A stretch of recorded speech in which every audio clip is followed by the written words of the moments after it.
皆様こんにちは。今日はお酒を作る温度についてお話をしたいと思います。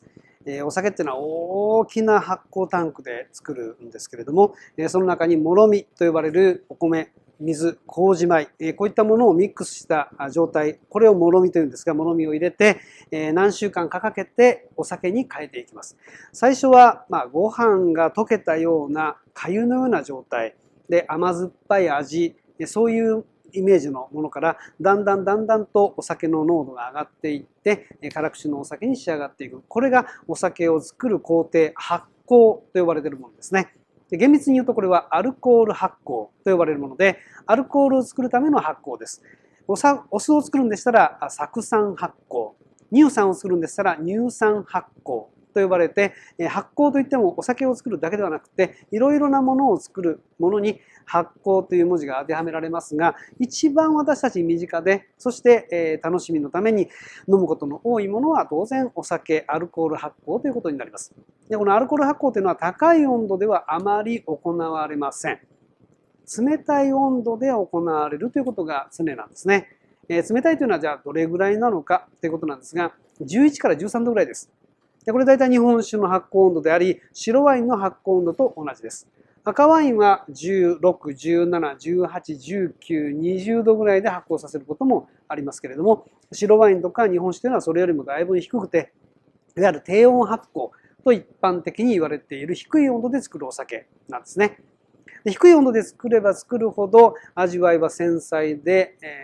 細やかな味わいを表現するものになりますし、温度が上がっていけばいくほどその素材の持っている味わいがふくよかに多様になってくるという、そういうものがあるので、白ワインよりも赤ワインの方が若干温度が高く、そして赤ワインを発酵させる時の温度が高い理由というのは、皮のところの色合いを抽出しないといけない。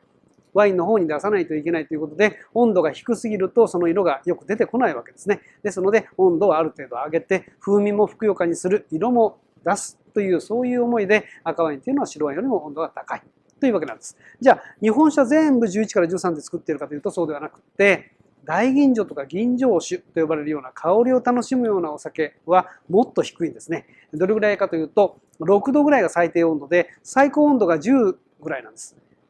6度から10というと、もう本当に開け閉めの激しい冷蔵庫のようなものですから、非常に冷たい環境、寒いというより冷たい環境ですよね。で、酵母というものがお酒作りをするわけですが、彼らが行動するにはある程度やっぱり温度が必要なわけです。あんまりにも冷たいと彼ら活動できないですよね。寒すぎるとこうやって身が縮こまってしまいますね。それと同じようなことが酵母にも起こります。でも、それをやらないとダメなんです。というのは、大吟醸を作る場合には、彼らが低温下でほとんど活動できないぐらいのレベル。でも、彼らが活動を止めてしまわないレベルに温度をコントロールするということが必要なんですね。そういう非常に厳しい条件を酵母菌に与えると、酵母菌はすごく華やかで上品な果物のような香りを自らが出してくれるからなんです。これをしっかりと行わないといけないんですが、言うのは簡単ですが、お酒を作るときに温度が低すぎると、もう発酵が止まってしまうんですね。お酒を作る酵母がもう私たちお酒作るのやめましたっていうふうにボイコットしてしまうかもしれません。そうなるともう再びその発酵を始めるということが難しくなりますし、温度が今度高すぎると大吟醸のような香りが出てこないということになります。ですので手綱を緩めながら引きながらうまくコントロールをしていって、それも5週間の長きにわたってお酒作りをしないといけないわけですね。通常の日本酒は3週間ほどできますが、大吟醸はその発酵温度が低いことによって5週間かかる、2週間余分にかかるというのはその理由からなんですね。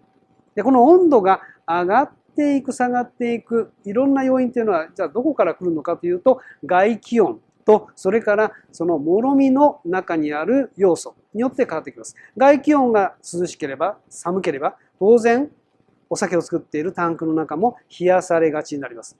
周りがぬるいと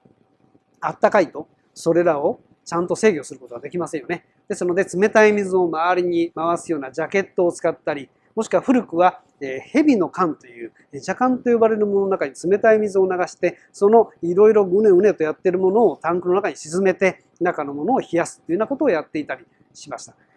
で、温度がじゃあ、上がる理由は外気温だけかというとそうではありません。中の酵母が活動してお酒を作るポイントでカロリーが発生しますから、彼ら自身が熱を出すんですね。ですので、放っておきますと、酵母が作り出すエネルギーで熱が上がっていくので、どんどん発酵温度が上がってしまう。上がりすぎると今度は酵母が活動できなくなる。上がりすぎてもダメ、下がりすぎてもダメなので、そのちょうどいいところを狙って温度管理をしなければいけない。で、古くからお酒作り、ワイン作りをしているところというのは、周りの気候風土がそのお酒を作るその季節に非常にふさわしい条件をもともと備えていたところ、これが古くから良いワインとか良いお酒を作っていたところというふうに考えられるんですが、今は電気の力でそういった条件を様々に変更すること、コントロールすることが可能になっているので、今はいろんなお酒がいろんな場所で出来上がっているということです。その温度の違いによってどんな味わい、香りが出るのかということを少し頭の中に置きながら、また日本酒ワインを飲んでみてください。